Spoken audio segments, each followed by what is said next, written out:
அனைவருக்கும் வணக்கம். நான் உங்கள் ஜெயபாலன். நம்ம ஏற்கனவே கடந்த 2 பதிவுகளில் பாவ பதிவுகளும் பிராயச்சித்தங்களும் அப்படின்னு மகரிஷியோட அந்த மனவள கலை தத்துவத்திலிருந்து புத்தகத்திலிருந்து எடுத்து ஒரு பதிவை போட்டிருந்தோம். அதற்கு அடுத்தபடியா முப்பெரும் பாவங்கள் அப்படிங்கிற மாதிரி ஒரு பதிவையும் நம்ம போட்டிருந்தோம்.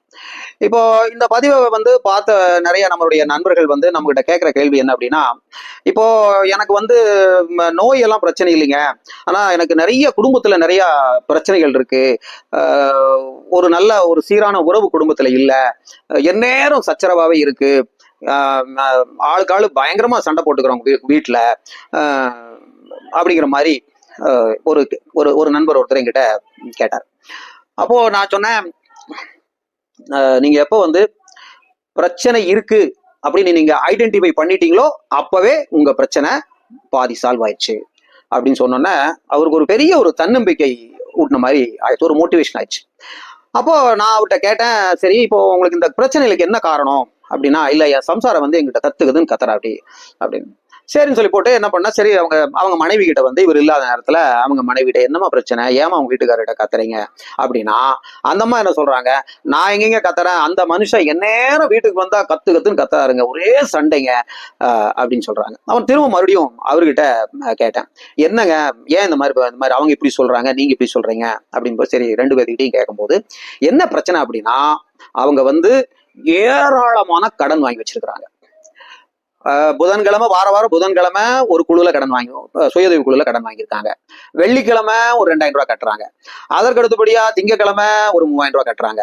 அதுபோக பஜாஜ் பினான்ஸ்ல ஏகப்பட்ட டிவி, வாஷிங் மிஷின், ஃப்ரிட்ஜ் அது இதுன்னு கடன் வாங்கி அது யாருக்குரிய பாத்தீங்கன்னா மாசம் ஒரு 7000 ரூபாய் 8000 ரூபாய் 10000 ரூபாய் வரைக்கும் அதுக்கு கட்டுறாங்க. அது போக சீட்டு போட்டிருக்கிறாங்க, சீட் எடுத்திருக்கிறாங்க, அதுக்கு சீட்டுக்கு மாசம் மாசம் கட்டணும்.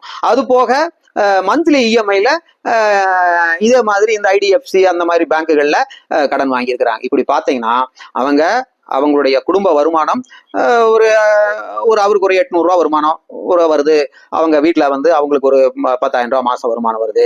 அப்படிங்கும்போது அப்ராக்சிமேட்டா ஒரு 30,000 ரூபாய் அவங்க வீட்டுல ஒரு 25,000-30,000 சம்பாதிக்கிறாங்க. அவங்க இருக்கிற வீடு ஒரு 6,000 ரூபாய் வாடகை, அது போக அவங்க மருத்துவ செலவு ஒரு 1000-2000, அது போக ஒரு குடும்ப செலவுக்கு ஒரு 1000-8000, எப்படி பார்த்தாலுமே அவங்களால ஒரு 5,000 ரூபாய் மிச்சப்படுத்த முடியும்.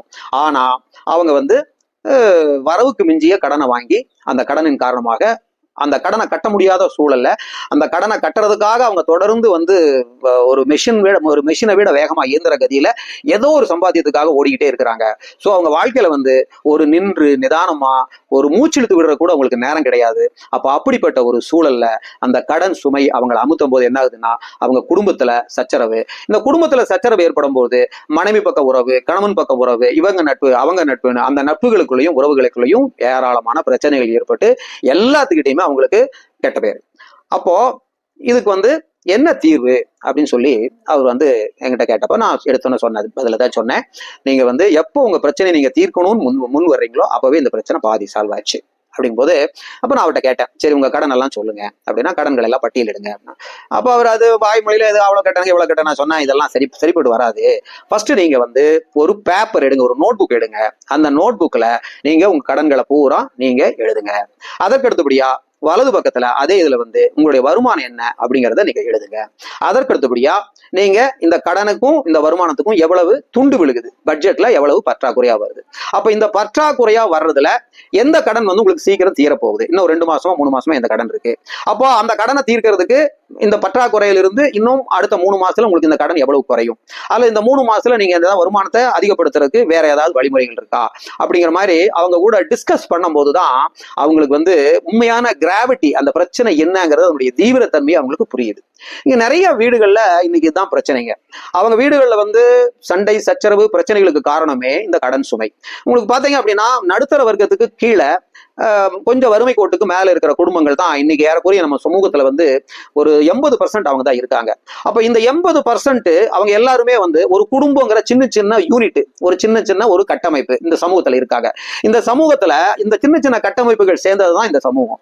அப்போ அவர்கள 70% இந்த மாதிரி ஒரு ரெஸ்ட்லெஸ்ஸான ஒரு மனப்பான்மையில, ஒரு எமோஷனல் ஸ்டேட்ல எந்நேரம் கடன் பிரச்சனைகள், வீட்டுல பிரச்சனை, அது பிரச்சனை, கடன்காரட்ட பிரச்சனை, சண்டை சச்சரவு அப்படின்னு இருந்தாங்கன்னா என்ன ஆகும், அவங்களுடைய உடலில் பலவிதமான நோய்கள். அந்த நான் ஏற்கனவே சொல்லியிருக்கேன், அந்த எமோஷனல் ஸ்டேட்ல கத்தும் போது, கோவப்படும் போது, எமோஷனலா முடிவுகள் எடுக்கும்போது என்ன ஆகுது, அவர்கள் வந்து அவர்களுடைய அந்த கார்டிசால்ங்கிற அந்த நச்சு ஹார்மோன் சுரந்து அவர்களுடைய எல்லா சிஸ்டமே ஸ்பாயில் ஆகி நோய் எதிர்ப்பு சக்தி குறைஞ்சு அவங்களுக்கு பலவிதமான நோய்கள் வருது. சரி, நோய்கள் ஒரு பக்கம் வருது, இன்னொரு பக்கம் என்ன ஆகுது அப்படின்னா உறவுகளை கெடுத்துக்கிறாங்க. எமோஷனலா முடிவெடுக்கும் போது அவங்க என்ன பண்றாங்க, நல்லவங்க யாரு கெட்டவங்க யாருன்னு தெரியாம எல்லாத்துக்கிட்டையும் சகட்டு மேனிக்கு என்ன பண்றாங்க, திருமண பக்கமெல்லாம் தீ வைக்கிறாங்க. அப்ப திருமண பக்கமெல்லாம் கடன் அப்படின்னு திருமண பக்கமெல்லாம் தீ வைக்கும் போது என்ன ஆகுது அப்படின்னா அவர்கள் வந்து அந்த தீக்கு நடுவில் அவர்கள் சிக்கிக் கொள்கிறார்கள். அப்போ இந்த இடத்துல வந்து ஆட்டிடியூட் அப்படிங்கிற ஒரு மனோபாவத்தை பத்தி நம்ம சொல்லணும். அப்போ அதாவது என்ன அப்படின்னா, நாம ஏற்கனவே சொல்லியிருக்கோம், மனிதர்களுடைய பிரச்சனைக்கு, நோய்கள், அந்த மாதிரி விஷயங்களுக்கு 3 வகையான பாவங்கள்ல வந்து அந்த கருவழி பாவம். அப்போ அந்த கருவழி பாவத்தின் மூலமாக நமக்கு ஏற்கனவே என்ன கொடுக்கப்பட்டிருக்குது, மோசமான அருகுணங்கள் நமக்கு கொடுக்கப்பட்டிருக்குது. அதாவது காமம், குரோதம், பகமை, வெறுப்பு, இந்த மாதிரி விஷயங்கள் ஏற்கனவே நமக்கு கொடுக்கப்பட்டிருக்குன்னு வச்சுக்கோமே. அப்போ அந்த குணங்கள் வந்து நம்மளை வழி நடத்துது. அப்போ அந்த 2 குணங்களும் சேர்ந்துதான் நம்மளுடைய இன்றைய வாழ்க்கையை வந்து நமக்கு கட்டமைக்குது. அப்படிங்கும்போது அந்த உணர்வு மட்டும் இருந்ததுன்னா, அதாவது இந்த மாதிரி குணங்கள், குணாம்சங்கள் என்னுடைய வாழ்க்கையை வந்து சீரழிச்சுக்கிட்டு இருக்குது, இந்த மாதிரி பிரச்சனைகள் என்ன வந்து படுகொலிக்குள்ள தள்ளிட்டு இருக்குதுங்கிற உணர்வு வர ஆரம்பிச்ச உடனேயே நம்ம என்ன சொன்னோம்னா, அந்த பதிவுகள்ல அந்த உணர்வுகளுக்கு எதிரான உணர்வுகள், அப்போ வந்து பகைமைக்கு பதிலா நட்பு பாராட்டுறது, அன்பு செலுத்துறது, அன்பு செலுத்துறவங்க கிட்ட இருந்து அன்பை மதிக்கிறது, அந்த மாதிரி விஷயங்களை வந்து எப்பவுமே நம்ம வந்து ஒரு ஒரு இருளை போக்க வேண்டும் என்றால் அந்த இடத்துல என்ன பண்ணணும், இருளை வந்து நம்ம வந்து கைத்தட்டியோ அல்லது ஒரு சாக்கு எடுத்து விரட்டியோ ஒரு முறத்தை எடுத்து விரட்டியோ பண்ண முடியாது. ஒரே ஒரு தீக்குச்சியை உரசி அங்க ஒளியேற்றினோம் அப்படின்னா அந்த இருட்டு காணாம போயிடும். அப்ப அந்த ஒரு தீக்குச்சி எது அப்படின்னு கண்டுபிடிக்கிறதா நம்ம இந்த இடத்துல இந்த பிரச்சனைகளில் இருந்து விடுபடுவதற்கான வழி. அப்போ ஃபர்ஸ்ட் வந்து நம்ம கிட்ட இருக்கிற பிரச்சனை என்ன அப்படின்னு நம்ம என்ன பண்ணணும் அப்படின்னா, ஃபர்ஸ்ட் வந்து இந்த மாதிரி பிரச்சனைகள் இருக்கிறவங்க அமைதியா ஒரு இடத்துல உட்கார்ந்து கண்ணை மூடி, எனக்கு என்ன பிரச்சனை, ஏன் இந்த பிரச்சனை வந்துச்சு, எங்கிருந்து இது ஆரம்பிச்சது, ஏன் இந்த இடத்துல நான் இந்த முடிவு எடுத்தேன், ஏன் இதை வந்து நம்ம சரியா செய்யல, நம்ம ஏன் இதை தப்பா செஞ்சோம், இந்த இடத்துல ஏன் இந்த முடிவை நம்ம எடுத்தோம், இந்த முடிவை எடுக்காம நம்ம வேற முடிவு எடுத்திருந்தா நம்ம வாழ்க்கை எப்படி ஆயிருக்கும். அப்போ இந்த மாதிரி ஒரு ஃபர்ஸ்ட் வந்து ஒரு அனாலிசிஸ் வந்து ரொம்ப ரொம்ப முக்கியம். இதுக்கு வந்து செல்ஃப் அனாலிசிஸ் அப்படின்னு சொல்லுவாங்க, அதாவது ஸ்வாட் அப்படின்னு சொல்லுவாங்க. நம்ம வந்து இருக்கிற பிரச்சனை என்ன அப்படிங்கிறத முதல்ல அட்ரஸ் பண்ணணும். அப்போ பிரச்சனை என்னங்கிறத அட்ரஸ் பண்ணி ஒரு பேப்பர் எடுத்து இதுதான் எனக்கு பிரச்சனை அப்படின்னு முதல்ல எழுதணும். எப்ப நீங்க வந்து ஒரு விஷயத்த வந்து ரெக்கார்டிக்கலாம், அதாவது வந்து நீங்க வந்து ஒரு பேனா எடுத்து உங்க மனசுல வந்து சிந்தனை பண்ணி அது ஒரு பேனா எடுத்து உங்க பிரச்சனையை நீங்க எழுத ஆரம்பிச்ச உடனே அது என்ன ஆகும் அப்படின்னா, நாம ஏற்கனவே சொல்லியிருக்கோம், நீங்க ஒரு விஷயத்தை நினைத்த உடனேயே அந்த எண்ணம் வந்து இந்த பிரபஞ்சத்திற்கு தெரிவிக்கப்பட்டு விடுகிறது. அப்போ இந்த பிரபஞ்சம் உங்ககிட்ட என்ன எதிர்பார்க்குது அப்படின்னா, இறைவன் உங்ககிட்ட என்ன எதிர்பார்க்கிறா அப்படின்னா, உண்மையாகவே நீங்கள் இந்த பிரச்சனையிலிருந்து விடுபடுவதற்கு உங்களுக்கு உண்மையான மனம் இருக்கிறதா, நீங்க உண்மையாவே இதுல இருந்து விடுபட விரும்புகிறீர்களா அப்படிங்கறதா இந்த பிரபஞ்சம் உங்ககிட்ட எதிர்பார்க்கிறது. அப்போ நீங்க இந்த பிரச்சனையை அட்ரஸ் பண்ண ஆரம்பிச்சோடனே அந்த பிரபஞ்சத்துக்கு என்ன செய்தி போகுதுன்னா, பரவாயில்ல, இந்த பெண்ணோ இந்த ஆணோ இந்த பிரச்சனையிலிருந்து விடுபட நினைக்கிறாங்க. அப்படிங்கும் போது அந்த பிரபஞ்சம் என்ன பண்ணும், உங்களுக்கு உதவிக்காக யாரோ ஒருவரை அனுப்பி வைக்கும். அப்போ இந்த இடத்துல வந்து கடவுள் வந்து நேரடியா உதவி பண்ண மாட்டார். எல்லா மனிதர்களுக்குமே பாத்தீங்க அப்படின்னா, அவர்களுக்கு வந்து எல்லா மனிதர்களுக்கும் அவங்களை சுற்றி ஏராளமான குருமார்களையும் ஏராளமான மென்டார்ஸ், அதாவது நலம் விரும்பிகளை வந்து நம்ம வாழ்க்கையில் வந்து நம்ம வாழ்க்கையை சீரமைத்துக் கொள்வதற்கு நமக்கு உதவியாக இருக்கக்கூடிய நலம் விரும்பிகளை எல்லா மனிதர்களுக்குமே இறைவன் வந்து நம்மளை சுத்தி கொடுத்துருப்பாங்க. ஆனா நாம தான் என்ன பண்றோம், அவங்களை கண்ணை திறந்து பாக்குறது இல்லை. அப்போ இந்த மாதிரி சூழ்நிலையில நம்ம ஃபர்ஸ்ட் நம்ம பிரச்சனையை அட்ரஸ் பண்ணின உடனேயே அப்ப நம்ம என்ன பார்க்கணும், அடுத்தது என்ன பார்க்கணும்னா, இந்த பிரச்சனைகளிலிருந்து நம்மை வந்து யாரால் நம்மளை வந்து இந்த பிரச்சனையிலிருந்து விடுவிக்க முடியும், நம்ம யாருகிட்ட இந்த பிரச்சனைகளை எல்லாம் சொல்லி ஆலோசனை கேட்கலாம் அப்படிங்கிற மாதிரி உடனடியாக நாம தேடி பார்க்கணும். நம்ம சுத்தியும் 8 திசைகள்லையும் 360 டிகிரி கோணத்துல நம்ம பார்க்கணும் யாரெல்லாம். அப்போ வந்து ஒரு மென்டாரை சூஸ் பண்ணும்போது 2 விதமான ஆட்டிடியூட் இருக்கு. என்ன அப்படின்னா, ஒண்ணு வந்து நாம எப்பவுமே இந்த குழந்தைக்கு வந்து சாக்லேட் வாங்கி கொடுக்கற, பிஸ்கெட் வாங்கி கொடுக்கற, கேட்டதையெல்லாம் வாங்கி கொடுக்கற அந்த குழந்தைய வந்து அடிக்காத, கேள்வி கேட்காத, துன்புறுத்தாத தன் பெற்றோர்களை தான் அந்த குழந்தைக்கு ரொம்ப பிடிக்கும். ஆனா உண்மையில் அந்த குழந்தை வந்து அந்த பெற்றோர்களால் கெடுக்கப்படுகிறது. அந்த குழந்தை தன்னைத்தானே கெடுத்துக் கொண்டிருக்கிறது. அந்த பெற்றோர்கள் அந்த குழந்தையை கெடுத்துட்டு இருக்காங்க அப்படிங்கிறதா உண்மை. அப்போ நல்ல மென்டார் அப்படின்னா யார் அப்படின்னா, உங்களுக்கு வந்து ஒரு திருவள்ளுவர் இடத்துல சொல்வாரு, இடிப்பாறை இல்லா ஏமரா மன்னன் கெடுப்பார் இல்லைனும் கெடும் அப்படின்பாரு. அதாவது ஒரு மன்னன் அப்படின்னா அவனுக்கு வந்து இது நல்லது இது கெட்டதுன்னு எடுத்து சொல்லக்கூடிய ஒரு நல்ல மந்திரியோ நல்ல ஆலோசகர் இல்லைன்னா அவனை வேற யாரும் கெடுக்க வேண்டியதில்லை, அவன் தானாவே கெட்டு போவான். இது மன்னர்களுக்கு மட்டுமல்ல, நம்ம சாதாரண மனிதர்களுக்கும் இது பொருந்தும். அப்போ மனிதர்கள் வந்து யாராவது வந்து நம்ம மேல அக்கறை எடுத்து, இப்ப நம்ம வந்து ஒரு மென்டாரை சூஸ் பண்ணும்போது, இப்போ ஒரு உதாரணத்துக்கு வந்து உங்க உங்க கூட பழகுற ஒருத்தர் இல்ல, இப்ப நீங்க ஒரு இடத்துல வேலை செய்யறீங்க, உங்க ஓனரோ உங்க முதலாளியோ வந்து உங்களுக்கு நீங்க ஒரு அட்வான்ஸ் கேக்குறீங்க, உங்களுக்கு ஒரு அட்வான்ஸ் கொடுக்குறாரு அப்படின்னா, அவர் வந்து எதன் நிமித்தம் உங்களுக்கு அந்த அட்வான்ஸ் கொடுக்குறாரு? நீங்க அந்த இடத்துல வேலை செய்யறது மூலமாக நீங்க வந்து அவர்கிட்ட இருந்து உங்ககிட்ட இருந்து அவர் என்ன பண்றாரு, அந்த உழைப்பை வாங்கிட்டு அந்த உழைப்புக்கு பிரதிவாரம் உங்களுக்கு சம்பளம் கொடுக்குறாரு. நீங்க அங்கேயே நிலைச்சிருக்கணும் அப்படிங்கறதுக்காக உங்களுக்கு ஒரு அட்வான்ஸ் கொடுக்குறாரு. சரி, இப்போ இதுல வந்து பாத்தீங்க அப்படின்னா அந்த அந்த அட்வான்ஸ் கொடுக்கறவருக்கு வந்து உங்க மேல வந்து ஒரு பெரிய ஒரு அக்கறை எல்லாம் கிடையாது. உங்க வாழ்க்கையில உங்களை மேம்படுத்தணும், உங்களை அடுத்த கட்டத்துக்கு கொண்டு போகணும், உங்களை ஒரு தொழிலதிபர் ஆக்கணும், அல்லது உங்களை ஒரு பங்குதாரர் ஆக்கணும், உங்க வாழ்க்கைக்கு ஏதாவது நல்லது பண்ணணும், உங்க குடும்பத்துக்கு நல்லது பண்ணணும் அப்படிங்கிற அக்கறையெல்லாம் அவர் கிடையாது.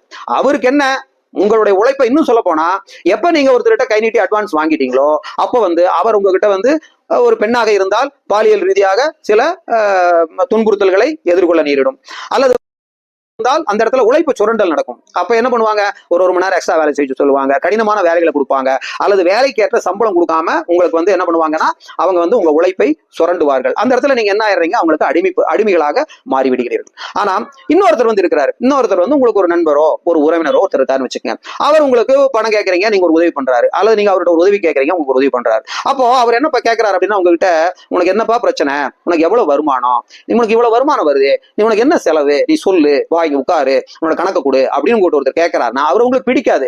ஏன்னா அவர் உங்களுக்கு உடஞ்சு கேள்வி கேட்கிறவர். அப்போ இந்த மாதிரி நபர் தான் உங்களுக்கு உண்மையான மென்டாரா இருக்க முடியும்.